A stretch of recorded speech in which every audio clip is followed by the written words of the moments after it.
Hey everyone, welcome back to my channel. I had a dream about this topic, so I thought might as well make a video about it. It's what not to do at high oil prices. Before we get to the content, please be sure to like this video. Subscribe so you can get more content in oil and gas and professional development topics, and please be sure to comment on the video below on the YouTube platform so I can incorporate your feedback into future videos. Please be sure to hit that notification bell when you do subscribe because I upload every Friday and every Sunday. Every Friday is a professional development topic, and every Sunday is a technical review. Well, let's get to the content. At the time of this recording, oil is clocked in at about $110 a barrel. Not for the best reasons geopolitically, but it is bringing up a lot of spirits in the Permian Basin, at least from what I've seen. At least $90 oil was doing that, and there's been a lot of activity. But there are some things that I've noticed from the boom and the bust in the few years I've been in this industry that I suggest people ought not to do, especially during high oil prices. Please let it be known that all the thoughts are my own, not based on any of the associations that I'm with, and these are strictly things that I've observed, so they're only my opinions. And if you have any other observations of what not to do during high oil prices, please be sure to comment in the YouTube platform below. I really appreciate the dialogue, and let's just have a discussion about this. A friendly discussion, a healthy discussion. I mean, if you want to start a flame war, feel free to do it, but I think that this ought to be talked about given the current climate in the oil and gas industry. The first thing that I suggest not to do is overcommit. When I talk about overcommitting, I'm referring to volunteering positions. Yes, volunteering positions are a great way to get yourself extremely involved and help you network with people that can help you in the industry. However, when you overcommit to leadership positions, for instance, you're going to stretch yourself thin and there's not going to be as much quality work that comes out of you rather than it's just the quantity. Your reputation will be on the line in terms of how well you balance all the things that you do. And I get asked this question a lot. Like, Yoshi, are you stretching yourself too thin? Well, the answer is going to be sometimes. But because I noticed this, I'm not taking on any more responsibilities given the high oil prices. So you might be thinking, well, Yoshi, you should take take a pill out of your own medicine based on what you're telling me right now.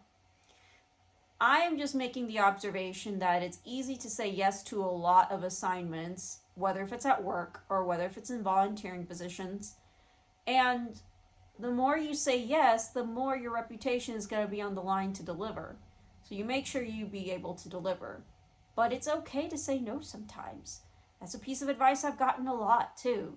So yes, do say no, but don't overcommit whenever you have high oil prices, especially when oil prices are up and there's a lot of activity going on in the basins that you're involved with. The next piece of advice I'm going to give: do not let the high oil price get to your head. Given the high oil price, there's going to be recruitment opening up like a floodgate. When you have several offers to contemplate over, still do your research over what is the best company that you can get on with in your career. This is for incoming professionals into the oil and gas industry or recent graduates. This piece of advice goes to: you're going to experience several offers from different companies. And when I say don't let it get to your head, I'm talking about humility. It's very important to stay humble during these times because high oil prices can definitely get you really encouraged and make you a little bit more confident, but hopefully not to the point where you're so confident that you're cocky about it.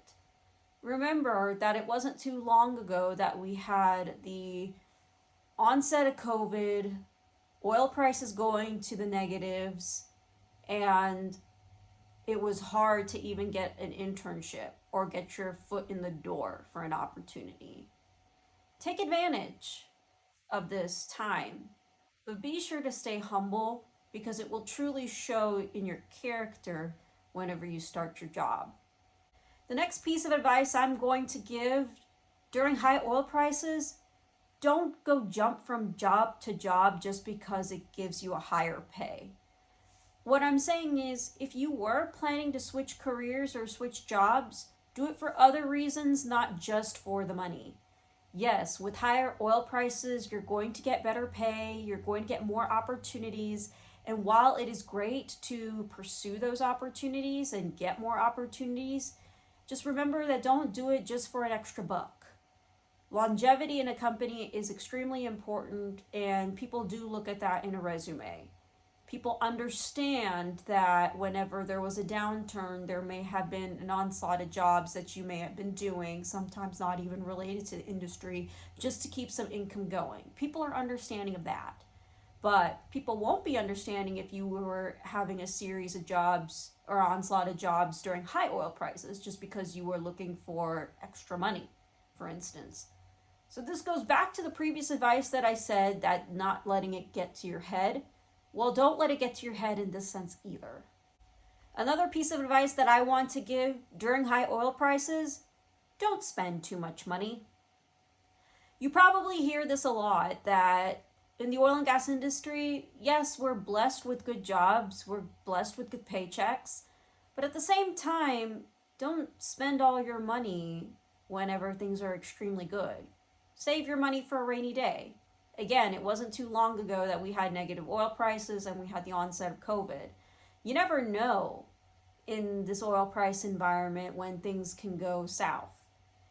So be prudent, be cautiously optimistic when it comes to high oil prices. So do be optimistic, but don't get so cocky to the point where you start spending all your money on lots of material things during high oil prices. Don't invest too much. Invest just enough and save a lot, especially for a rainy day.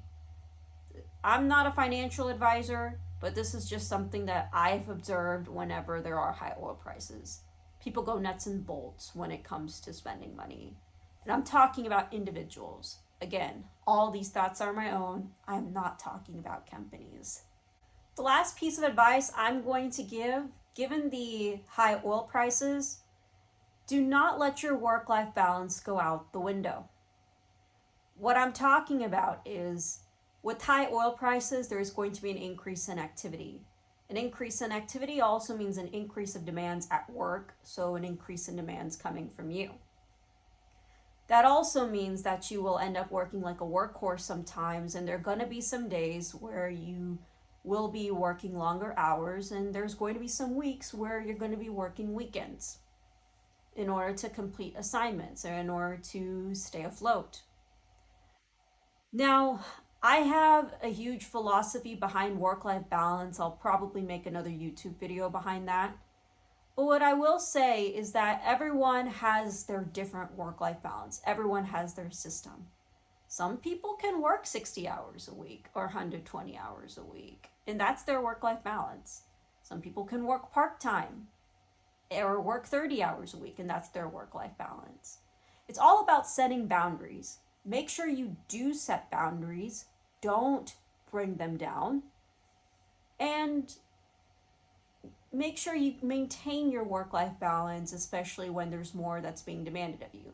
Make the necessary adjustments, but make sure that you are operating as optimally as possible, because higher oil prices means there's higher demand for your work, and there's higher expectations as well for you to perform.